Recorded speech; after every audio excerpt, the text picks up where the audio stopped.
ನಮಸ್ತೆ 888 ಕನ್ನಡ ಟ್ಯಾರೋ ರೀಡಿಂಗ್ಗೆ ನಿಮ್ಮೆಲ್ಲರಿಗೂ ಸ್ವಾಗತ.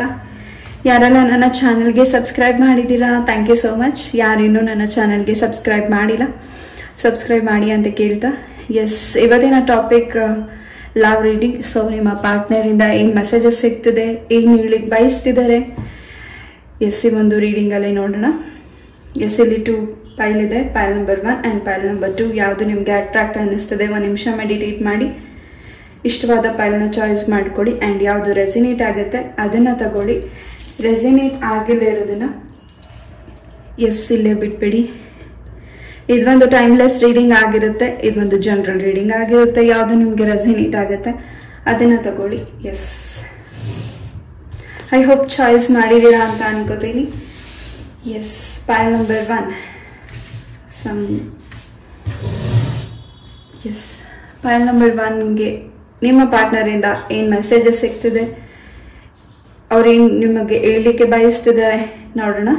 ಎಸ್ ಸಿಂಗಲ್ಸ್ ಆ್ಯಂಡ್ ನೀವು ಯಾರನ್ನ ಮನಸ್ಸಲ್ಲಿ ನೆನೆಸ್ಕೊಂತ ಆ ವ್ಯಕ್ತಿನ ಇಷ್ಟಪಟ್ಟು ನೀವು ನೋಡ್ತಿದ್ದೀರಾ, ಆ ವ್ಯಕ್ತಿ ನಿಮ್ಮ ಬಗ್ಗೆ ಏನು ಆಲೋಚಿಸ್ತಿದ್ದಾರೆ, ಎಸ್ ಅದ್ರ ಬಗ್ಗೆ ಇನ್ಫಾರ್ಮೇಶನ್. ಎಸ್ ಮೊದಲೇದಾಗಿ ಬೆಲ್ಲಿಂದ ಏನು ಮೆಸೇಜಸ್ ಸಿಗ್ತಿದೆ ನಿಮಗಾಗಿ ಪೈಲ್ ನಂಬರ್ 1 ನೋಡೋಣ.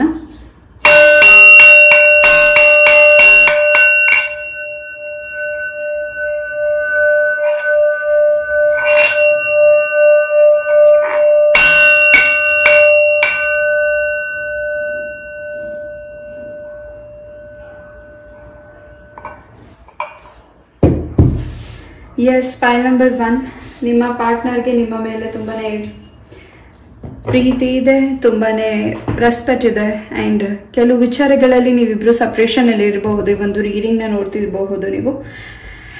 ಎಸ್ ಸಣ್ಣ ಪುಟ್ಟ ಏನೋ ಒಂದು ಅವ್ರು ನಿಮಗೆ ಹೇಳಿರೋ ಮಾತುಗಳು ಯಾಕೋ ನಿಮಗೆ ಚುಚ್ಚು ಮಾತಿಂದ ನಿಮಗೆ ಹರ್ಟ್ ಆಗಿರಬಹುದು, ಅಥವಾ ನೀವು ಹೇಳಿರೋ ಮಾತು ಅವ್ರಿಗೆ ಚುಚ್ಚಿದೆ, ಅದು ಯಾಕೋ ಅವ್ರಿಗೆ ಮನಸ್ಸಿಗೆ ನೋವಾಗ್ತಿದೆ, ತುಂಬಾನೇ ಗಿಲ್ಟ್ ಫೀಲ್ ಆಗ್ತಿದೆ ಇಬ್ರಿಗೂ. ಎಸ್ ಎಚ್ ಕಾರ್ಡ್ಸಿಂದ ಏನು ಮೆಸೇಜಸ್ ಸಿಗ್ತಿದೆ ನೋಡೋಣ. ತುಂಬ ಅವ್ರ ಬಗ್ಗೆ ತುಂಬಾನೇ ಆಲೋಚಿಸ್ತಿದ್ದೀರಾ. ನಿಮ್ಮ ಆರೋಗ್ಯನೂ ನಿಮ್ಮ ಆರೋಗ್ಯದಲ್ಲಿ ಏರುಪೇರುಗಳಾಗಿದೆ, ಅದರಿಂದ ನೀವು ತುಂಬಾನೇ ನೋವು ಪಡ್ತಿದ್ದೀರಾ. ಹಾಗೆ ನಿಮ್ಮ ಪರ್ಸನ್ ನಿಮ್ಮ ಜೊತೆ ಇಲ್ಲ ಅನ್ನೋದು ಹೆಚ್ಚು ನೋವು ಪಡ್ತಿದ್ದೀರಾ. ಲೆಟ್ಸ್ ಸಿ ಕಾರ್ಡ್ಸಿಂದ ಏನು ಮೆಸೇಜಸ್ ಸಿಗ್ತಿದೆ ನಿಮಗೆ ಪೈಲ್ ನಂಬರ್ 1 ನೋಡೋಣ.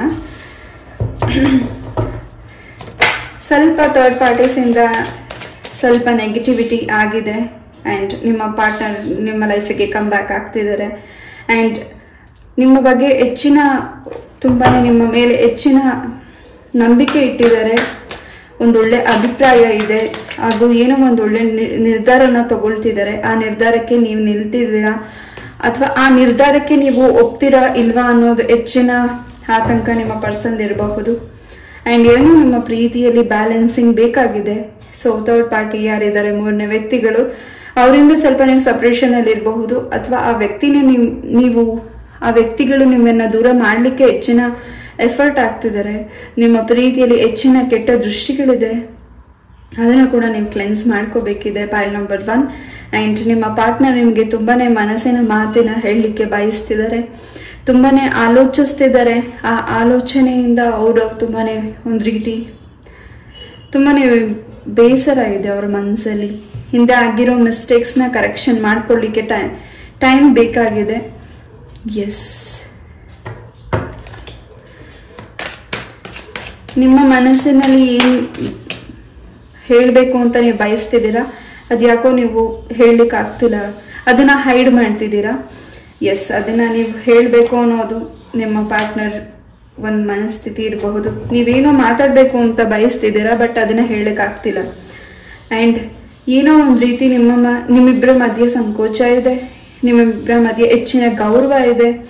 ಆ್ಯಂಡ್ ನಿಮ್ಮಿಬ್ಬರ ಪ್ರೀತಿ ನೋಡಿ ಕೆಲವು ವ್ಯಕ್ತಿಗಳು ತುಂಬಾನೇ ಜಲಸಿ ಪಡ್ತಿದ್ದಾರೆ. ಪೈಲ್ ನಂಬರ್ 1 ಈ ಒಂದು ಜಲಸಿ, ಈ ಒಂದು ಕೆಟ್ಟ ದೃಷ್ಟಿಯಿಂದನೇ ನಿಮ್ಮ ಒಂದು ಪ್ರೀತಿಯ ಜೀವನ, ನಿಮ್ಮ ಒಂದು ದಾಂಪತ್ಯ ಜೀವನ ಕೂಡ ಏನೋ ಒಂದು ಡಿಸ್ಟ್ರಾಕ್ಷನ್, ಏನೋ ಒಂದು ಸಪ್ರೇಷನ್ ಆಗಿದೆ. ಆ ಸಪ್ರೇಷನ್ ಇಂದ ಮತ್ತೆ ರೀಕನ್ಸಿಡರ್ ಆಗ್ತಿದೆ ಆ್ಯಂಡ್ ಮತ್ತೆ ನಿಮ್ಮ ಪಾರ್ಟ್ನರಿಂದ ನಿಮಗೆ ಮೆಸೇಜಸ್ ಸಿಗ್ತಿದೆ. ಹಾಗೂ ಆ ಮೆಸೇಜ್ ಜೊತೆಗೆ ನಿಮಗೆ ಒಂದು ಗುಡ್ ನ್ಯೂಸ್ ಕೂಡ ಅವರು ನಿಮಗೆ ಹೇಳಲಿಕ್ಕೆ ಬಯಸ್ತಿದ್ದಾರೆ. ನ್ಯೂ ಬಿಗಿನಿಂಗ್ ಇದೆ ನಿಮ್ಮ ಪ್ರೀತಿಯಲ್ಲಿ. ತುಂಬ ಫಾಸ್ಟಾಗಿ ನಿಮ್ಮ ಪರ್ಸನ್ ನಿಮ್ಮ ಲೈಫಿಗೆ ಬರ್ತಿದ್ದಾರೆ ಆ್ಯಂಡ್ ತುಂಬಾ ನಿಮ್ಮನ್ನು ಹಚ್ಕೊಂಡಿದ್ದಾರೆ ಆ್ಯಂಡ್ ನಿಮ್ಮನ್ನು ಅವರು ತುಂಬ ರೆಸ್ಪೆಕ್ಟ್ ಮಾಡ್ತಾರೆ. ನೀವು ಏನು ಸ್ಟ್ಯಾಂಡ್ ತಗೋತಿದ್ದೀರಾ ಅವರ ಲೈಫಲ್ಲಿ, ನೀವೇನು ಡಿಸಿಷನ್ ತಗೋತೀರಾ ಅವರ ಲೈಫಲ್ಲಿ, ನೀವೇನು ನಿರ್ಧಾರ ಮಾಡಿ ನೀವೇನು ಅವ್ರಿಗೆ ಇದನ್ನು ಮಾಡಬೇಡ ಅಂತ ಹೇಳ್ತೀರಾ ಅದನ್ನ ಯಾವುದನ್ನು ಅವ್ರು ಮಾಡೋದಿಲ್ಲ. ನೀವು ಏನು ಹೇಳ್ತೀರೋ, ನೀವು ಹೇಗೆ ಮಾತಾಡ್ತಿರೋ ಆ ಒಂದು ಮಾತಿನ ಮೇಲೆ ಅವ್ರಿಗೆ ತುಂಬಾ ರೆಸ್ಪೆಕ್ಟ್ ಇದೆ. ಆ ಕೆಲಸನ ಅವ್ರು ಮಾಡ್ತಿದ್ದಾರೆ. ಏನು ಇತ್ತೀಚಿನ ದಿನಗಳಲ್ಲಿ ನಿಮ್ಮ ಮತ್ತು ಅವರ ಮಧ್ಯೆ ಏನೋ ಒಂದು ಬೇಸರ ಆಗಿರಬಹುದು, ಅಥವಾ ನಿಮ್ಮ ಮಾತನ್ನ ಕೇಳದೆ ಆಲಿಸ್ದೆ ನಿಮಗೆ ಒಂದು ರೀತಿ ಬೇಸರ ಆಗಿರಬಹುದು. ಅವ್ರು ನಿಮ್ಮ ಮಾತನ್ನ ತೆಗೆದಾಕ್ಬಿಟ್ಟಿದ್ದಾರೆ, ನೋವು ಮಾಡಿಬಿಟ್ಟಿದ್ದಾರೆ ಅನ್ನೋ ಫೀಲಿಂಗ್ ನಿಮ್ಗಿರಬಹುದು. ಯಾವುದೋ ಒಂದು ಪರಿಸ್ಥಿತಿಯಿಂದ ನಿಮ್ಮ ಮಾತನ್ನ ಕೇಳಕ್ ಆಗಿಲ್ಲದೆ ಇರಬಹುದು ನಿಮ್ಮ ಪರ್ಸನ್ಗೆ. ಬಟ್ ಈ ಒಂದು ರೀಡಿಂಗ್ ನೋಡಾದ್ಮೇಲಿಂದ ಇನ್ನೊಂದು 7 days 7 hours ಅಥವಾ 7 minutes ಅಲ್ಲಿ ನಿಮಗೆ ಕಾಲ್ ಮೆಸೇಜ್ ನಿಮ್ಮ ಪಾರ್ಟ್ನರ್ ಇಂದ ಬರ್ತಿದೆ. ಆ ವ್ಯಕ್ತಿ ನಿಮ್ಮನ್ನ ತುಂಬಾ ಮಿಸ್ ಮಾಡ್ಕೋತಿದ್ದಾರೆ. ಅವರ ಲೈಫಲ್ಲೇ ನೀವೊಂದು ರೀತಿ ಏಂಜಲ್, ತುಂಬಾನೇ ಪಾಸಿಟಿವ್ ಇದೆ ಅವರಲ್ಲಿ, ಹಾಗೂ ನಿಮ್ಮಲ್ಲೂ ಪಾಸಿಟಿವ್ ಇದೆ, ಹಾಗೂ ಏನೋ ಒಂದು ನೆಗೆಟಿವಿಟಿ ಇದೆ, ಅದು ಥರ್ಡ್ ಪಾರ್ಟೀಸಿಂದ ಅದನ್ನು ರಿಲೀಸ್ ಮಾಡ್ಕೋತಿದ್ದೀರಾ. Point number 1. ಎಸ್, ಸಾಕಷ್ಟು ಆಪರ್ಚುನಿಟಿ ನಿಮಗೆ ಮತ್ತು ನಿಮ್ಮ ಪಾರ್ಟ್ನರ್ಗೆ ಸಿಗ್ತಿದೆ. ನಿಮ್ಮ ಪ್ರೀತಿಯ ಜೀವನದಲ್ಲಿ ಸಾಕಷ್ಟು ಹೊಸ ಬಿಗಿನಿಂಗ್ ಶುರುವಾಗಿದೆ. ಸಾಕಷ್ಟು ಇನ್ಫಾರ್ಮೇಷನ್ಸ್ ಕೂಡ ನೀವು ಸುತ್ತ ನಿಮ್ಮ ಸರೌಂಡಿಂಗ್ ಇರೋ ವ್ಯಕ್ತಿಗಳ ಬಗ್ಗೆ ಅಬ್ಸರ್ವ್ ಮಾಡಬೇಕಿದೆ. ನಿಮ್ಮಿಬ್ಬರ ಮಧ್ಯೆ ಇನ್ನು ಮಿಸ್ಕಮ್ಯುನಿಕೇಶನ್ ಹಾಗೂ ನಿಮ್ಮಿಬ್ಬರ ಮಧ್ಯೆ ಜಗಳಗಳಾಗಿದೆ. ಅದಕ್ಕೆ ಥರ್ಡ್ ಪಾರ್ಟೀಸ್ ಸ್ವಲ್ಪ ಮೇಲೆ ಹೆಚ್ಚು ಅವರು ನಿಮಗೆ ನೋಯಿಸ್ತಿರಬಹುದು. ಎಸ್, ನಿಮ್ಮ ಪಾರ್ಟ್ನರಿಂದ ನಿಮಗೆ ಪೆಟ್ ಕೂಡ ಗಿಫ್ಟ್ ಆಗಿ ಸಿಗ್ತಿರಬಹುದು. ಅದು ನಿಮಗೆ ತುಂಬಾ ಖುಷಿ ಕೊಡ್ತಿದೆ. ನಿಮ್ಮನ್ನು ಹೆಚ್ಚು ಪ್ರೊಟೆಕ್ಷನ್ ಮಾಡ್ತಿದ್ದಾರೆ, ಹಾಗೂ ಹೆಚ್ಚು ನಿಮ್ಮ ಒಂದು ಕೆಲಸದ ಬಗ್ಗೆ ಗಮನ ಕೊಡ್ತಿದ್ದಾರೆ, ಹಾಗೂ ನಿಮ್ಮ ಆರೋಗ್ಯದ ಬಗ್ಗೆ ಗಮನ ಕೊಡ್ತಿದ್ದಾರೆ. ನಿಮ್ಮನ್ನು ತುಂಬ ಟೇಕ್ ಕೇರ್ ಮಾಡ್ತಿದ್ದಾರೆ. ನಿಮ್ಮನ್ನು ಅವರು ತುಂಬಾನೇ ಮಗುವಾಗಿ ಜೋಪಾನ ಮಾಡ್ತಿದ್ದಾರೆ. ತುಂಬಾನೇ ಆ ವ್ಯಕ್ತಿಯಿಂದ ನಿಮಗೆ ಸಾಕಷ್ಟು ಒಳ್ಳೇದೂ ಆಗಿದೆ. ಈ ನವಡೇಸ್ ನಿಮಗೆ ಸ್ವಲ್ಪ ಆ ವ್ಯಕ್ತಿಯಿಂದ ನೋವು ಉಂಟಾಗಿದೆ. ಅದರಿಂದ ಈಚೆ ನೀವು ಬರಬೇಕಿದೆ, ಆ ವ್ಯಕ್ತಿನೂ ಬರಬೇಕಿದೆ ಅನ್ನೋ ಮನಸ್ಸಲ್ಲಿ ಹೆಚ್ಚಿನ ಒಂದು ಪಾಸಿಟಿವ್ನ ತಗೊಂಡಿದ್ದಾರೆ. ಏನು ನಿಮ್ಮಿಬ್ಬರ ಮಧ್ಯೆ ಕಾನ್ವರ್ಸೇಷನ್ ಆಗಿ ಮಾತು ಬಿಟ್ಟಿದ್ದೀರಾ, ತುಂಬ ದಿವಸ ಆಗಿದೆ ಮಾತಾಡಿ, ಅಥವಾ ಆ ವ್ಯಕ್ತಿಯಿಂದ ನೀವು ಸಪ್ರೇಷನ್ ಆಗ್ತಿದ್ದೀರಾ, ಅಥವಾ ಸಪ್ರೇಷನ್ ಆಗಬೇಕು ಅಂತ ನೀವು ಡಿಸೈಡ್ ಮಾಡಿದ್ದೀರಾ. ಆ ವ್ಯಕ್ತಿ ನಿಮ್ಮ ಸೋಲ್ಮೇಟ್ ಇರಬಹುದು. ಆ್ಯಂಡ್ ಪಾಸ್ಟ್ ಲೈಫ್ ಕನೆಕ್ಷನ್ ಇದೆ ಇಲ್ಲಿ. ಪಾಯಿಂಟ್ ನಂಬರ್ 1, ಆ ವ್ಯಕ್ತಿ ನಿಮ್ಮ ಲೈಫಿಗೆ ವಾಪಸ್ ಬರ್ತಿದ್ದಾರೆ ಆ್ಯಂಡ್ ಬರಬೇಕು ಅಂತ ಕೂಡ ನಿರ್ಧರಿಸಿದ್ದಾರೆ. ಆ್ಯಂಡ್ ಒಂದು ಇನ್ಫಾರ್ಮೇಷನ್ ಜೊತೆಗೆ ನಿಮ್ಮನ್ನು ಭೇಟಿ ಆಗ್ತಿದ್ದಾರೆ ಆಫ್ಲೈನಲ್ಲಿ. ಆ್ಯಂಡ್ ಅವರು ನಿಮ್ಮ ಭೇಟಿ ಆದಮೇಲಿಂದ ಸಾಕಷ್ಟು ನಿಮಗೆ ಕ್ಲಾರಿಟಿ ಕೂಡ ಸಿಗ್ತಿದೆ. ಆ್ಯಂಡ್ ನಿಮಗೆ ಯಾರ ಮೇಲೆ ನಂಬಿಕೆ ಇಟ್ಟು ನಿಮ್ಮ ಪ್ರೀತಿ ವಿಚಾರನ ಹೇಳ್ಕೊಂಡಿದ್ದೀರಾ, ಆ ವ್ಯಕ್ತಿಯಿಂದನೇ ನಿಮಗೆ ಸ್ವಲ್ಪ ಡಿಸ್ಟ್ರಾಕ್ಷನ್ಸ್ ಹಾಗೂ ಏನೋ ಒಂದು ಒತ್ತಡ ಇದೆ. ನಿಮ್ಮ ಕೆಲಸದಲ್ಲೂ ಸ್ಟ್ರಕ್ ಇದೆ, ನಿಮ್ಮ ಪಾರ್ಟ್ನರ್ ಕೆಲಸದಲ್ಲೂ ಸ್ಟ್ರಕ್ ಇದೆ. ಆ್ಯಂಡ್ ನೀವಿಬ್ರು ಒಬ್ರಿಗೊಬ್ರು ನೋಡಿದ್ರು ಒಂದು ರೀತಿ ಕೋಪ ಬರ್ತಿದೆ. ನಿಮ್ಮ ಒಂದು ಹಸ್ಬೆಂಡ್ ಆ್ಯಂಡ್ ವೈಫ್ ಎನರ್ಜೀಸ್ ಕೂಡ ಇದೆ. ಸಿಂಗಲ್ಸ್, ನೀವೇನು ಆ ವ್ಯಕ್ತಿನ ಇಷ್ಟಪಟ್ಟಿದ್ದೀರಾ ಮನಸ್ಸಲ್ಲಿ, ಆ ವ್ಯಕ್ತಿ ಬಗ್ಗೆ ನಿಮ್ಗೆ ಏನು ಅಭಿಪ್ರಾಯ ಇದೆ ಅದನ್ನು ನೀವು ತಿಳಿಸ್ಬೇಕಿದೆ. ಅದನ್ನು ತಿಳಿಸ್ಲಿಕ್ಕೆ ವೇಟ್ ಮಾಡ್ತಿದ್ದೀರಾ. ಖಂಡಿತ ನೆಕ್ಸ್ಟ್ ಕಮಿಂಗ್ ಡೇಸಲ್ಲಿ ನಿಮ್ಮ ಪ್ರೀತಿನ ಆ ವ್ಯಕ್ತಿ ಒಪ್ಕೋತಿದ್ದಾರೆ. Let's see the letters message ಕೊಡುತ್ತೆ ನಿಮಗೆ ಅಂತ. ಐ ಡೂ ಮಿಸ್ ಯು, ತುಂಬ ಮಿಸ್ ಮಾಡ್ತಿದ್ದಾರೆ ಅವರು ನಿಮ್ಮನ್ನ ತುಂಬ ನಾ ಆಗಲೇ ಹೇಳ್ದಾಗೆ ಮಗು ಥರ ಟ್ರೀಟ್ ಮಾಡ್ತಾರೆ. ಬೇಬಿ ಅಂತ ಕೂಡ ಇದೆ. ನಿಮ್ಮನ್ನ ಶಾರ್ಟ್ ಫಾರ್ಮಲ್ಲಿ ಅವರು ನಿಮಗೆ ಒಂದು ಪೆಟ್ ನೇಮ್ ಬೇಬಿ ಅಂತ ಕರಿತಿರಬಹುದು, ಚಿನ್ನು ಅಂತ ಕರಿತಿರಬಹುದು. ಪ್ರೀತಿನ ನಿಮ್ಮನ್ನ ಹೆಚ್ಚು ಪ್ರೀತಿ ಮಾಡ್ತಿದ್ದಾರೆ, ತುಂಬಾ ರೆಸ್ಪೆಕ್ಟ್ ಮಾಡ್ತಿದ್ದಾರೆ. ನವಡೇಸ್ ಯಾಕೋ ನೀವು ಅವರ ಒಂದು ಪ್ರೀತಿನ, ಅವರ ರೆಸ್ಪೆಕ್ಟ್ನ ಒಂದು ರೀತಿ ದೂರ ಇಡ್ತಿದ್ದೀರಾ. ಅದು ಅವ್ರ ಮನಸ್ಸಿಗೆ ಸ್ವಲ್ಪ ಹರ್ಟ್ ಆಗ್ತಿರಬಹುದು. ಅವರ ಮನಸ್ಸಲ್ಲಿರೋ ಫೀಲಿಂಗ್ಸ್ನ ಹೇಳ್ಕೊಳ್ಳಿಕ್ಕೆ, ಓಪನ್ ಅಪ್ ಆಗಲಿಕ್ಕೆ ನಿಮ್ಮ ಜೊತೆ ಯಾಕೋ ಭಯ ಪಡ್ತಿದ್ದಾರೆ. ನೀವೆಲ್ಲಿ ಅವ್ರ ಲೈಫಿಂದ ದೂರ ಆಗ್ಬಿಡ್ತೀರಾ ಅಂತ. ಎಸ್, ನಿಮ್ಮ ಜೊತೆ ಫ್ಯಾಮಿಲಿ ಬೇಕಿದೆ ಅಂತ ಅವರು ಮೆಸೇಜಸ್ನ ತಿಳಿಸ್ತಿದ್ದಾರೆ ನಿಮಗೆ. ಎಸ್, ಅವ್ರು ನಿಮ್ಮನ್ನ ಮಿಸ್ ಮಾಡ್ಕೊಳ್ಳಿಕ್ಕೆ ಇಷ್ಟಪಡ್ತಿಲ್ಲ. ಅವರ ಫ್ಯಾಮಿಲಿನ ಅವ್ರು ಒಪ್ಪಿಸಿದ್ದಾರೆ. ನಿಮ್ಮ ಫ್ಯಾಮಿಲಿ ಒಪ್ಪಿಸ್ಬೇಕಾಗಿರೋ ರೆಸ್ಪಾನ್ಸಿಬಿಲಿಟಿ ಅವ್ರು ತಗೋತಿದ್ದಾರೆ. ಎಸ್, ನಿಮ್ಮ ಮೇಲೆ ಯಾವಾಗ ನೀವು ಅವ್ರನ್ನ ಫಸ್ಟಾಗಿ ಭೇಟಿ ಮಾಡ್ತೀರಾ, ನಿಮ್ಮ ಮೇಲೆ ಕ್ರಶ್ ಇದೆ ಅವ್ರಿಗೆ, ಮತ್ತು ನಿಮ್ಮಲ್ಲಿ ಒಂದು ಹೊಸ ಚೈತನ್ಯ ಇದೆ, ಹಾಗೂ ಏನೋ ಒಂದು ಪಾಸಿಟಿವ್ ಇದೆ ನಿಮ್ಮಲ್ಲಿ. ಆ್ಯಂಡ್ ನೀವು ಅವರ ಲೈಫಿಗೆ ಹೋದಾಗಿಂದ ಸಾಕಷ್ಟು ಲಕ್ ಇದೆ. And they love you so much. And ನಿಮ್ಮನ್ನು ತುಂಬಾ ರೆಸ್ಪೆಕ್ಟ್ ಮಾಡ್ತಾರೆ, ತುಂಬಾ ಪ್ರೀತಿ ಮಾಡ್ತಾರೆ. ನಿಮಗೆ ಹರ್ಟ್ ಆಗದೆ ಇರೋ ರೀತಿ ನೋಡ್ಕೊಂಡಿದ್ದಾರೆ. ಕೆಲವು ವಿಚಾರಗಳಲ್ಲಿ ಥರ್ಡ್ ಪಾರ್ಟೀಸಿಂದ ಸ್ವಲ್ಪ ಡಿಸ್ಟ್ರಾಕ್ಷನ್ಸ್ ಹಾಕಿದೆ. ನಾ ಆಗಲೇ ಹೇಳ್ದಾಗೆ ಅವ್ರು ನಿಮ್ಮ ಸೋಲ್ಮೇಟ್. ಕಾರ್ಮಿಕ್ ರಿಲೇಶನ್ಶಿಪ್ ಇದೆ ಇಲ್ಲಿ. ತುಂಬಾ ಭಯ ಪಡ್ತಿದ್ದಾರೆ ನಿಮ್ಮನ್ನು. ನಿಮ್ಮ ಒಂದು ಕಣ್ಣನ್ನು ನೋಡಿ ಕೆಲವು ವಿಚಾರಗಳನ್ನ ನಿಮಗೆ ಹೇಳಲಿಕ್ಕೆ ಹೋದರೆ ಎಲ್ಲಿ ನೀವು ಅಳ್ತೀರಾ ಅಥವಾ ನಿಮ್ಮ ಮುಂದೆ ನಿಂತು ಫೇಸ್ ಮಾಡಿ, ನಿಮ್ಮ ಕಣ್ಣೆದುರಿಗೆ ನಿಂತು ಫೇಸ್ ಮಾಡಿ ಹೇಳೋ ಒಂದು ಶಕ್ತಿ ಅವ್ರಿಗೆ ಎಲ್ಲೋ ಒಂದು ರೀತಿ ಭಯ, ಏನೋ ಒಂದು ರೀತಿ ಫಿಯರ್ ಇದೆ, ಏನೋ ಒಂದು ರೀತಿ ಭಯ ಇದೆ. ಅದನ್ನು ಹೇಳಿದ್ರೆ ನೀವು ಹೇಗೆ ರಿಯಾಕ್ಟ್ ಮಾಡ್ತೀರಾ ಅಂತ ಆ ಮೆಸೇಜಸ್ನ ಹೇಳಲಿಕ್ಕೆ ಪ್ರಯತ್ನ ಪಡ್ತಿದ್ದಾರೆ. ಹೆಚ್ಚು ಬೇರೆ ವ್ಯಕ್ತಿಗಳು ನಿಮ್ಮ ಪ್ರೀತಿನ ಇನ್ನಷ್ಟು ಡಿಗ್ ಮಾಡ್ತಿದ್ದಾರೆ, ಇನ್ನಷ್ಟು ಜಗಳ ತರಿಸ್ಲಿಕ್ಕೆ, ನಿಮಗೆ ಹರ್ಟ್ ಆಗಬೇಕು, ನಿಮ್ಮ ಪ್ರೀತಿ ಏನು ದೂರ ಆಗಬೇಕು ಅನ್ನೋ ಒಂದು ಇಂಟೆನ್ಷನ್ ಇದೆ. ನಿಮ್ಮ ಮತ್ತು ಅವರ ಮಧ್ಯೆ ತುಂಬಾ ಹ್ಯಾಪಿನೆಸ್ ಇದೆ. ರಿಲೇಶನ್ಶಿಪ್ ಇನ್ನಷ್ಟು ಮುಂದುವರಿಬೇಕು ಅನ್ನೋ, ಲೈಫ್ ಲಾಂಗ್ ನಿಮ್ಮ ಜೊತೆ ಇರಬೇಕು ಅನ್ನೋ ಒಂದು ಆಸೆ ಇದೆ. ಅವರ ಮನಸ್ಸಲ್ಲಿರೋ ಪ್ರಾರ್ಥನೆನ ಹೆಚ್ಚು ಭಗವಂತನಿಗೆ ತಿಳಿಸಿದ್ದಾರೆ. ಆ್ಯಂಡ್ ತುಂಬ ಮ್ಯಾನಿಫೆಸ್ಟ್ ಮಾಡ್ತಿದ್ದಾರೆ ನಿಮಗೋಸ್ಕರ. ಜೊತೆಗೆ ಕೆಲವರೆಗಿಲಿ ಅವ್ರು ನಿಮ್ಮಿಂದ ದೂರ ಹೋಗಿರಬಹುದು.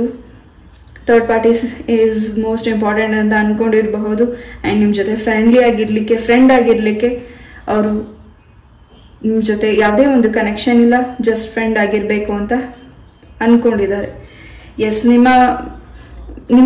ನಿಮ್ಮ ಮೇಲೆ ಏನು ಫೀಲಿಂಗ್ ಆ ವ್ಯಕ್ತಿ, ನೀವು ಏನು ಫೀಲ್ ಮಾಡ್ತಿದ್ದೀರಾ ಆ ವ್ಯಕ್ತಿಗೆ, ನೀವು ಏನು ಹೇಳಬೇಕು ಅಂತ ಬಯಸ್ತಿದ್ದೀರಾ, ಬಟ್ ಆ ವ್ಯಕ್ತಿಗೆ ಅದು ಯಾವುದೇ ರೀತಿ ಇದೆ ಫೀಲಿಂಗ್ಸ್ ಇಲ್ಲ ನಿಮ್ಮ ಮೇಲೆ. ಅವ್ರಿಗೆ ತುಂಬಾ ರೆಸ್ಪೆಕ್ಟ್ ಇದೆ.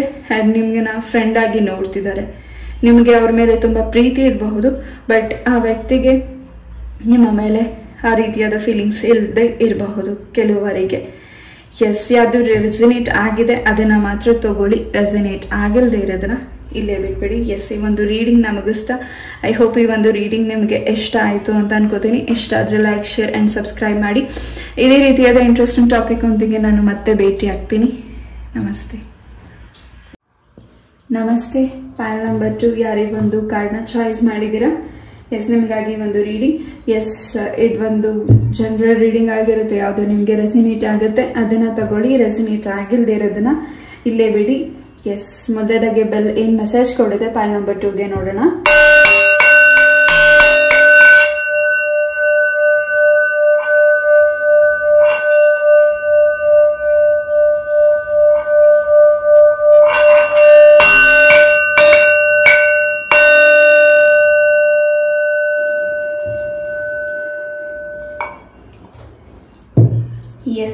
ಇಲ್ಲಿ ಕೆಲವರಿಗೆ ಸ್ವಲ್ಪ ನಿಮ್ಮ ಪ್ರೀತಿಯಲ್ಲಿ ಏನೋ ಸ್ಟ್ರಕ್ ಇದೆ, ಏನೋ ಒಂದು ಬೇಸರ ಇದೆ ನಿಮ್ಮ ಪಾರ್ಟ್ನರ್ ಮೇಲೆ.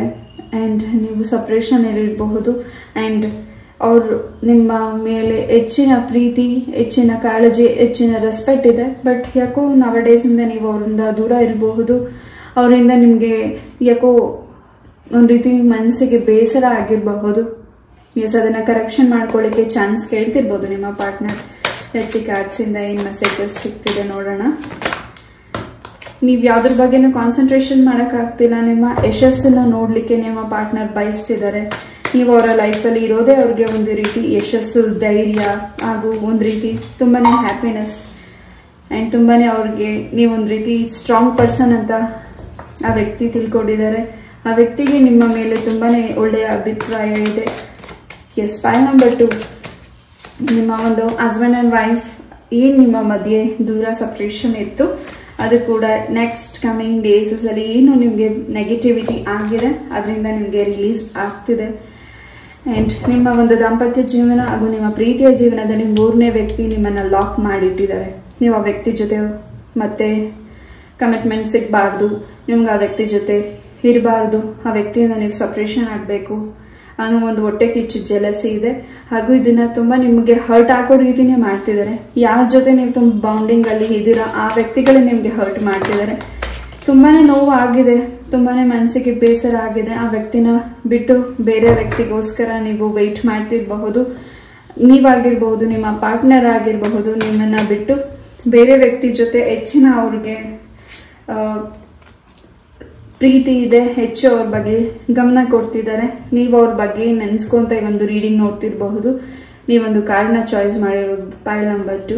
ನೀವೇನು ಮನಸ್ಸಲ್ಲಿ ಆ ವ್ಯಕ್ತಿ ಬಗ್ಗೆ ಹೆಚ್ಚಿನ ಗೌರವ, ರೆಸ್ಪೆಕ್ಟ್, ಪ್ರೀತಿ ಇಟ್ಕೊಂಡಿದ್ದೀರಾ, ವೆಯ್ಟ್ ಮಾಡ್ತಿದ್ದೀರಾ ಅವ್ರು ಕಾಲ್ ಮೆಸೇಜ್ ಮಾಡ್ತಾರೆ, ಮೀಟ್ ಮಾಡ್ತಾರೆ ಅಂತ. ಆ ವ್ಯಕ್ತಿ ಮೂರನೇ ವ್ಯಕ್ತಿ ಜೊತೆ ಹೆಚ್ಚು ಹ್ಯಾಪಿ ಆಗಿದ್ದಾರೆ ಆ್ಯಂಡ್ ಅವರ ಲೈಫಲ್ಲಿ ಬಹಳಷ್ಟು ಏರಿಳಿತ ಆಗಿದೆ. ಪೈಲ್ ನಂಬರ್ 2. ಎಸ್, ಆ ವ್ಯಕ್ತಿ ನಿಮ್ಮ ಲೈಫಿಗೆ ವಾಪಸ್ ಬರ್ತಾರಾ ಅಂತ ನಿಮ್ಮ ಪ್ರಶ್ನೆ ಆಗಿದ್ರೆ ಎಸ್, ಆ ವ್ಯಕ್ತಿ ನಿಮ್ಮ ಲೈಫಿಗೆ ಬರ್ತಾರೆ. ಬಟ್ ಸ್ವಲ್ಪ ಪ್ರಾಬ್ಲಮ್ಸ್ ಇದೆ ಆ ವ್ಯಕ್ತಿಯಿಂದ, ಅದ್ರ ಬಗ್ಗೆ ಸ್ವಲ್ಪ ನೀವು ಗಮನ ಕೊಡಬೇಕಿದೆ. ಎಸ್, ತುಂಬಾನೇ ಏನು ನಿಮ್ಮ ಮತ್ತು ಅವರ ಮಧ್ಯೆ ಸಣ್ಣ ಪುಟ್ಟ ವಿಚಾರಕ್ಕೆ ಮಾತಿಂದ ನೋವು ಉಂಟಾಗಿದೆ, ಅಥವಾ ಆ ವ್ಯಕ್ತಿಯಿಂದ ನಿಮ್ಮ ಕೆಲಸದಲ್ಲಿ ಏನು ನಿಮಗೆ ಹೆಚ್ಚಿನ ಯಶಸ್ಸು ಸಿಕ್ಕಿದೆ, ಅಥವಾ ಆ ವ್ಯಕ್ತಿಯಿಂದ ನಿಮಗೆ ಏನು ನೆಗೆಟಿವಿಟಿ ಆಗ್ತಿದೆ, ನೀವು ಅವ್ರ ಲೈಫಿಂದ ಬಿಟ್ಟು ಹೋಗಬಾರ್ದು ಅಂತಲೂ ಕೂಡ ನಿಮ್ಮನ್ನ ನೆಗೆಟಿವಿಟಿ ಮಾಡಿರಬಹುದು. ನೀವು ಅವರ ಲೈಫಲ್ಲಿ ಇರಬೇಕು, ನೀವೇ ಅವರ ಲೈಫ್ಗೆ ಪರ್ಫೆಕ್ಟ್ ಪಾರ್ಟ್ನರ್ ಅಂತ ನಿಮ್ಮ ಪರ್ಸನ್ ನಿಮಗೆ ನೆಗೆಟಿವಿಟಿ ಕೂಡ ಮಾಡಿರಬಹುದು. ಎಸ್, ಅದು ನಿಮ್ಮ ಮೇಲಿರೋ ಪ್ರೀತಿ, ಕಾಳಜಿಗೆ ಆ್ಯಂಡ್ ನಿಮ್ಮ ಜೊತೆ ಫ್ಯಾಮಿಲಿ ಮೆಂಬರ್ ಆಗಿರಬೇಕು ಅನ್ನೋ ಹೆಚ್ಚಿನ ಆಲೋಚಿಸ್ತಿದ್ದಾರೆ. ನಿಮ್ಮ ಜೊತೆ ಎಂಗೇಜ್ಮೆಂಟ್ ಮಾಡ್ಕೊಳ್ಳಿಕ್ಕೆ ವೇಟ್ ಮಾಡ್ತಿದ್ದಾರೆ. ನಿಮ್ಮ ಸೈಡಿಂದ ಯಾವುದೇ ರೀತಿಯಾದ ಒಂದು ನಿರ್ಧಾರ ಬರದೇ ಇರಬಹುದು, ಅಥವಾ ನಿಮ್ಮ ತಾಯಿ ನಿಮ್ಮ ಪ್ರೀತಿನ ತಡೀತಿರಬಹುದು. ಅದರಿಂದ ಸ್ವಲ್ಪ ನಿಮ್ಮ ಪಾರ್ಟ್ನರಿಗೆ ನಿಮಗೆ ಸ್ವಲ್ಪ ಹರ್ಟ್ ಆಗ್ತಿರಬಹುದು. ನಿಮ್ಮ ಪ್ರೀತಿನ ನಿಮ್ಮ ಫ್ಯಾಮಿಲಿ ಒಪ್ತಿಲ್ಲ ಅನ್ನೋ ಒಂದು ಹೆಚ್ಚಿನ ನೋವು ಆಗ್ತಿದೆ. ಎಸ್, ಅದರಿಂದ ಸ್ವಲ್ಪ ನಿಮ್ಮ ಹೆಲ್ತ್ ಇಶ್ಯೂಸ್ ಕೂಡ ಆಗಿದೆ ಆ್ಯಂಡ್ ಬೋಥ ಸೈಡಿಂದನೂ ಕೂಡ ನಿಮ್ಮ ಫ್ಯಾಮಿಲಿಲಿ ಒಪ್ತಿಲ್ಲ, ನಿಮಗೆ ತುಂಬಾನೇ ಹರ್ಟ್ ಆಗ್ತಿದೆ. ನೆಕ್ಸ್ಟ್ ಕಮಿಟ್ಮೆಂಟ್, ಮ್ಯಾರೇಜ್ನ ಫಿಕ್ಸ್ ಮಾಡ್ಕೊಳ್ಳಿಕ್ಕೆ ವೇಟ್ ಮಾಡ್ತಿದ್ದಾರೆ. ನಿಮ್ಮ ಪಾರ್ಟ್ನರ್ ನಿಮಗೋಸ್ಕರ ಸಾಕಷ್ಟು ಮೆಸೇಜಸ್ನ ಹೇಳಲಿಕ್ಕೆ ವೇಟ್ ಮಾಡ್ತಿದ್ದಾರೆ ಆ್ಯಂಡ್ ನಿಮಗೆ ಗಿಫ್ಟ್ ಕೂಡ ಕೊಡಬೇಕು ಅಂತ ವೇಟ್ ಮಾಡ್ತಿದ್ದಾರೆ. ಆ ಗಿಫ್ಟ್ ಒಳ್ಳೆ ಮೆಸೇಜ್ ನಿಮಗೆ ಸಿಗಬೇಕು, ನಿಮ್ಮ ಲೈಫಲ್ಲಿ ಅದರಿಂದ ಒಳ್ಳೇದಾಗಬೇಕು ಅನ್ನೋ ಒಂದು ಉದ್ದೇಶ ಆ ವ್ಯಕ್ತಿದಾಗಿದೆ. ಕೆಲವರಿಗೆ ನಿಮಗೆ ಏನು ಹರ್ಟ್ ಆಗ್ತಿದೆ ಆ ವ್ಯಕ್ತಿಯಿಂದ, ಆ ವ್ಯಕ್ತಿಗೆ ನಿಮ್ಮನ್ನು ನೋಯಿಸ್ಬೇಕು ಅನ್ನೋ ಇಂಟೆನ್ಷನ್ ಇಲ್ಲ, ಬಟ್ ಥರ್ಡ್ ಪಾರ್ಟೀಸ್ ಆ ರೀತಿ ನಿಮ್ಮ ಪರ್ಸನ್ ಮೂಲಕ ಮಾಡಿಸ್ತಿರಬಹುದು. ನಿಮಗೆ ಹರ್ಟ್ ಆಗಬೇಕು ಅನ್ನೋ ರೀತಿಯ ಇಂಟೆನ್ಷನ್ ಆ ಥರ್ಡ್ ಪಾರ್ಟಿದಿರಬಹುದು ನಿಮ್ಮ ದಾಂಪತ್ಯ ಜೀವನದಲ್ಲಿ, ನಿಮ್ಮ ಪ್ರೀತಿಯ ಜೀವನದಲ್ಲಿ. ಎಸ್, ಆ ವ್ಯಕ್ತಿ ನಿಮ್ಮ ಲೈಫಿಂದ, ಥರ್ಡ್ ಪಾರ್ಟಿ ನಿಮ್ಮ ಲೈಫಿಂದ ದೂರ ಹೋಗ್ತಿದ್ದಾರೆ. ನೆಕ್ಸ್ಟ್ ಕಮಿಂಗ್ ಡೇಸಲ್ಲಿ ಆ ವ್ಯಕ್ತಿ ಬಗ್ಗೆ ಇನ್ನಷ್ಟು ಇನ್ಫಾರ್ಮೇಶನ್ ನಿಮ್ಮ ಪ್ರೀತಿಯಲ್ಲಿ ಸಿಗ್ತದೆ. ನಿಮ್ಮ ಪ್ರೀತಿಯ ಜೀವನದಲ್ಲಿ ಇನ್ನಷ್ಟು ಬದಲಾವಣೆನ ನೀವು ನೋಡ್ತಿದ್ದೀರಾ ಆ್ಯಂಡ್ ಕೆಲವರು ಇಲ್ಲಿ ನಿಮ್ಮ ಪಾರ್ಟ್ನರ್ ನಿಮ್ಮನ್ನ ಬಿಟ್ಟು ಮೂರನೇ ವ್ಯಕ್ತಿ ಜೊತೆ ಹ್ಯಾಪಿಯಾಗಿ ಇದ್ದಾರೆ. ನಿಮಗೆ ಅವ್ರ ಮೇಲೆ ತುಂಬಾನೇ ರೆಸ್ಪೆಕ್ಟ್ ಇದೆ ಹಾಗೂ ಕೋಪನೂ ಇದೆ. ಎಸ್, ತುಂಬಾ ನೋವು ತಿಂತಿದ್ದೀರಾ, ತುಂಬಾ ಅಳ್ತಿದ್ದೀರಾ, ತುಂಬಾ ಯಾವುದ್ರ ಬಗ್ಗೆನೂ ಕಾನ್ಸಂಟ್ರೇಷನ್ ಮಾಡೋಕ್ಕಾಗ್ತಿಲ್ಲ. Pile number 2. ಎಸ್, ನಾನು ಆಗಲೇ ಹೇಳಿದೆ, ಸಾಕಷ್ಟು ಅವರಿಂದ ನಿಮಗೆ ಉಡುಗೊರೆ ಕೊಡ್ತಿದ್ದಾರೆ ಆ್ಯಂಡ್ ನಿಮ್ಮ ಬರ್ಡೇ ಕೂಡ ಇರಬಹುದು, ಅದು ಕೂಡ ಸೆಲೆಬ್ರೇಟ್ ಮಾಡಲಿಕ್ಕೆ ನಿಮಗೆ ಏನೋ ಪ್ಲಾನ್ ಕೂಡ ಮಾಡ್ತಿದ್ದಾರೆ. ಆ್ಯಂಡ್ ನಿಮ್ಮ ಲೈಫಲ್ಲಿ ಸದಾ ಬೆಳಕಿರಬೇಕು, ನಿಮ್ಮ ಮುಖದಲ್ಲಿ ನಗು ಇರಬೇಕು, ನಿಮ್ಗೆ ಯಾವುದೇ ರೀತಿ ಪ್ರಾಬ್ಲಮ್ಸ್ ಆಗಬಾರ್ದು. ನೀವೇನೋ ಇತ್ತೀಚಿನ ಹಿಂದೆ ಬ್ಯಾಕ್ ಓವರ್ ವೀಕ್ಸ್ ಆರ್ ಮಂತಲ್ಲಿ ನೀವು ತುಂಬ ಸ್ಟ್ರಕ್ ಆಗಿತ್ತು, ಏನೋ ಒಂದು ರೀತಿ ನಿಮಗೆ ಪ್ರಾಬ್ಲಮ್ಸ್ ಆಗಿತ್ತು, ಅದರಿಂದ ಅವ್ರು ನಿಮ್ಮನ್ನ ತುಂಬ ಈಸಿಯಾಗಿ ಒಂದು ಪ್ರಾಬ್ಲಮ್ಸಿಂದ ಈಚೆ ಕರ್ಕೊಂಡು ಬಂದಿದ್ದಾರೆ. ಆ್ಯಂಡ್ ಅವರು ಯಾವ ಕೆಲಸನ ಮಾಡಬೇಡ ಅಂತ ಹೇಳಿದ್ರು, ನೀವು ಅದ್ರ ಕಡೆ ಹೆಚ್ಚಿನ ಗಮನ ಕೊಡ್ತಿದ್ದೀರಾ, ಅದನ್ನ ಮಾಡಲೇಬೇಕು, ಅದರಿಂದ ನಾನು ಗೆಲ್ಲೇಬೇಕು ಅಂತ. ಸೊ ಆ ಒಂದು ಯಶಸ್ಸು ನಿಮ್ಮ ಪಾರ್ಟ್ನರಿಂದ ನಿಮಗೆ ಸಿಗ್ತದೆ. ನಿಮ್ಮ ಒಂದು ಲೈಫಲ್ಲಿ ಅವರು ಒಂದು ರೀತಿ ನಿಮ್ಮನ್ನ ತುಂಬಾ ಪ್ರೊಟೆಕ್ಷನ್ ಮಾಡೋ ಅಂತಹ ಪರ್ಸನ್ ಆ್ಯಂಡ್ ನಿಮ್ಮನ್ನು ತುಂಬ ಟೇಕ್ ಕೇರ್ ಮಾಡೋ ಪರ್ಸನ್. ತುಂಬಾ ನಿಮ್ಮನ್ನು ಕೆಲವು ವಿಚಾರಗಳಲ್ಲಿ ಅಥವಾ ಅವ್ರ ಮನಸ್ಸಲ್ಲಿ ಮಾತನ್ನ ಹೇಳ್ಕೊಳ್ಳಿಕ್ಕೆ ಯಾಕೋ ಟೈಮ್ ಸಿಗ್ತಿಲ್ಲ, ಅಥವಾ ಆ ವ್ಯಕ್ತಿಗೆ ನಮ್ಮ ಭಯ ಆಗ್ತಿರಬಹುದು, ನೀವು ಹೇಗೆ ರಿಯಾಕ್ಟ್ ಮಾಡ್ತೀರಾ ಅವ್ರ ಮನಸ್ಸಲ್ಲಿರೋ ಮಾತನ್ನ ಹೇಳ್ಕೊಳ್ಳಿಕ್ಕೆ. ನೀವು ನಿಮ್ಮ ಹತ್ರ ಹೇಳ್ಕೊಳ್ಳಿಕ್ಕೆ ಏನೋ ಒಂದು ರೀತಿ ಮುಜುಗರ ಆಗ್ತಿರಬಹುದು, ಭಯ ಆಗ್ತಿರಬಹುದು, ಒಂದು ರೀತಿ ನೀವೆಲ್ಲಿ ಅವರಿಂದ ಲೈಫ್ ಲಾಂಗ್ ದೂರ ಹೊಡೆದು ಬಿಡ್ತೀರಾ ಅನ್ನೋ ಒಂದು ಭಯ ಆ ವ್ಯಕ್ತಿದಾಗಿರಬಹುದು. ಆ್ಯಂಡ್ ಏನೋ ಒಂದು ಸೀಕ್ರೆಟ್ ಇದೆ, ಆ ಸೀಕ್ರೆಟ್ನ ನಿಮಗೆ ತಿಳಿಸ್ಲಿಕ್ಕೆ ವೇಟ್ ಮಾಡ್ತಿದ್ದಾರೆ ಆ್ಯಂಡ್ ನಿಮ್ಮನ್ನು ತುಂಬ ಫಾಲೋ ಮಾಡ್ತಿದ್ದಾರೆ online and offline. Yes, let's see messages ನೋಡೋಣ ಲೆಟರ್ಸಿಂದ. ಆ್ಯಂಡ್ ಅವ್ರ ಲೈಫಲ್ಲಿ ನಿಮ್ಮ ಥರ ಒಂದು ಒಳ್ಳೆ ಪರ್ಸನ್ನ ಭೇಟಿ ಮಾಡೇ ಇಲ್ಲ. ನಿಮ್ಮನ್ನೇ ಫಸ್ಟ್ ಟೈಮ್ ಅವ್ರ ಲೈಫಲ್ಲಿ ಭೇಟಿ ಮಾಡಿರೋದು. ಅವ್ರ ಮನಸ್ಸಿಗೆ ನೀವು ತುಂಬಾ ಹತ್ರ ಆಗಿದ್ದೀರಾ ಆ್ಯಂಡ್ ಅವ್ರ ಲೈಫಿಗೂ ನೀವು ತುಂಬಾ ಇಂಪಾರ್ಟೆಂಟ್ ಅಂತ ಹೇಳ್ತಿದ್ದಾರೆ. ಎಸ್, ಅವ್ರಿಗೇನೋ ಒಂದು ಸ್ಟ್ರಕ್ ಇದೆ, ಆ ಸ್ಟ್ರಕ್ಕಿಂದ ಈಚೆ ಬರಬೇಕು, ಅದನ್ನು ಹೇಳ್ಕೊಳ್ಳಿಕ್ಕೆ ಭಯ ಪಡ್ತಿದ್ದಾರೆ. ಆ್ಯಂಡ್ ನಂಬಿಕೆ ಮೋಸ ಆಗಿದೆ ಅವ್ರಿಗೆ. ಯಾರನ್ನೋ ನಂಬಿ ತುಂಬ ಮೋಸ ಹೋಗಿದ್ದಾರೆ. ಆ ವ್ಯಕ್ತಿನ ಬಿಟ್ಟು ನಿಮ್ಮ ಲೈಫಿಗೆ ವಾಪಸ್ ಬರಬೇಕು ಅಂತ ಕೂಡ ವೆಯ್ಟ್ ಮಾಡ್ತಿರಬಹುದು. ನಿಮ್ಮ ಪಾರ್ಟ್ನರ್ ಆ ಥರ್ಡ್ ಪಾರ್ಟಿನ ಬಿಟ್ಟು ನಿಮ್ಮ ಲೈಫಿಗೆ ವಾಪಸ್ ಬರಬೇಕು ಅಂತ ವೆಯ್ಟ್ ಮಾಡ್ತಿದ್ದಾರೆ. ಎಸ್, ಅವ್ರ ಮನಸ್ಸಲ್ಲಿರೋ ಫೀಲಿಂಗ್ಸ್ನ ನಿಮ್ಮ ಹತ್ರ ಹೇಳ್ಕೊಳ್ಳಿಕ್ಕೆ ಎಲ್ಲೋ ಒಂದು ರೀತಿ ಭಯ ಆಗ್ತಿದೆ, ನೀವು ಅವ್ರ ಲೈಫಿಂದ ದೂರ ಹೋಗ್ಬಿಡ್ತೀರಾ ಅಂತ. ಎಸ್, ಯು ಬಿಲೀವ್ ಮೀ, ಅವ್ರನ್ನ ನೀವು ನಂಬಿಕೆ ಇಡ್ತಿದ್ದೀರಾ ಅಂತ ಕೇಳ್ತಿದ್ದಾರೆ. ನನ್ನ ಮೇಲೆ ನಂಬಿಕೆ ಇದೆಯಾ ನಿಮಗೆ ಅಂತ ಕೇಳ್ತಿದ್ದಾರೆ. ಐ ಆಮ್ ಸಾರಿ ಅಂತ ಕೇಳ್ತಿದ್ದಾರೆ. I am keeping a secret, ಏನೋ ಒಂದು ಸೀಕ್ರೆಟ್ ಇದೆ, ನಾ ಆಗಲೇ ಹೇಳ್ದಾಗೆ ಏನೋ ಒಂದು ಸೀಕ್ರೆಟ್ ಇದೆ. ಆ ಸೀಕ್ರೆಟನ್ನು ನಿಮ್ಮ ಮುಂದೆ ಹೇಳಲಿಕ್ಕೆ ಯಾಕೋ ಭಯ ಪಡ್ತಿರಬಹುದು, ಅಥವಾ ನೀವೇ ಅದನ್ನು ತಿಳ್ಕೊಳ್ತೀರಾ ಅನ್ನೋ ಒಂದು ಭಯ ಇರಬಹುದು. And I love you and them. ಆ ಪರ್ಸನ್ಗೆ ನಿಮ್ಮ ಮೇಲೂ ಥರ್ಡ್ ಪಾರ್ಟಿ ಮೇಲೂ ಕೂಡ ತುಂಬಾ ಫೀಲಿಂಗ್ಸ್ ಇದೆ, ತುಂಬಾ ಇಷ್ಟಪಡ್ತಿದ್ದಾರೆ. ಬಟ್ ನಿಮ್ಮ ನಿರ್ಧಾರ, ನಿಮ್ಮ ಲೈಫ್ ಬಗ್ಗೆ ನೀವು ತಗೊಳ್ತಾ ಇರೋ ನಿರ್ಧಾರ, ಡಿಸಿಷನ್ ನಿಮಗೆ ಇಂಪಾರ್ಟೆಂಟ್. ನಿಮಗೆ ಯಾವುದು ಸರಿ ಅನಿಸುತ್ತೆ ಅದನ್ನು ನೀವು ಮಾತಾಡಿ. ಆ್ಯಂಡ್ ನಿಮ್ಮ ಜೊತೆ ಹೆಚ್ಚು ಕಾನ್ವರ್ಸೇಷನ್ ಮಾಡಲಿಕ್ಕೆ ಆ ವ್ಯಕ್ತಿ ವೆಯ್ಟ್ ಮಾಡ್ತಿರಬಹುದು. ಬಟ್ ಥರ್ಡ್ ಪಾರ್ಟಿನೂ ಇಷ್ಟಪಡ್ತಿದ್ದಾರೆ, ನಿಮ್ಮನ್ನು ಇಷ್ಟಪಡ್ತಿದ್ದಾರೆ. ಆ ವಿಚಾರ ನಿಮ್ಗೆ ಗೊತ್ತಾಗಿ ಆ ವ್ಯಕ್ತಿನ ನೀವು ದೂರ ಇಟ್ಟಿರಬಹುದು. ಆ ವ್ಯಕ್ತಿನ ನೀವು ದೂರ ಇಟ್ಟಿರೋದ್ರಿಂದ ನಿಮಗೆ ಸಾಕಷ್ಟು ನೆಗೆಟಿವಿಟಿ ಕೂಡ ಆಗಿದೆ. ಎಸ್, ಈ ಒಂದು ರೀಡಿಂಗ್ನ ನಾನು ಇಲ್ಲೇ ಮುಗಿಸ್ತಾ, ಐ ಹೋಪ್ ಈ ಒಂದು ರೀಡಿಂಗ್ ನಿಮಗೆ ಇಷ್ಟ ಆಯಿತು ಅಂತ ಅನ್ಕೋತೀನಿ. ಇಷ್ಟ ಆದರೆ ಲೈಕ್, ಶೇರ್ ಆ್ಯಂಡ್ ಸಬ್ಸ್ಕ್ರೈಬ್ ಮಾಡಿ. ಇಷ್ಟು ಪೇಷನ್ಸಿಂದ ಈ ಒಂದು ರೀಡಿಂಗ್ನ ಕೇಳಿದ್ದಕ್ಕೆ thank you so very much. Yes, ಇದೇ ರೀತಿಯಾದ ಇಂಟ್ರೆಸ್ಟಿಂಗ್ ಟಾಪಿಕ್ ಒಂದಿಗೆ ನಾನು ಮತ್ತೆ ಭೇಟಿ ಆಗ್ತೀನಿ. ನಮಸ್ತೆ. ಈ ಒಂದು ರೀಡಿಂಗ್ ಹೇಗಿತ್ತು ಅಂತ ಕಮೆಂಟಲ್ಲಿ ತಿಳಿಸಿ. ನಮಸ್ತೆ.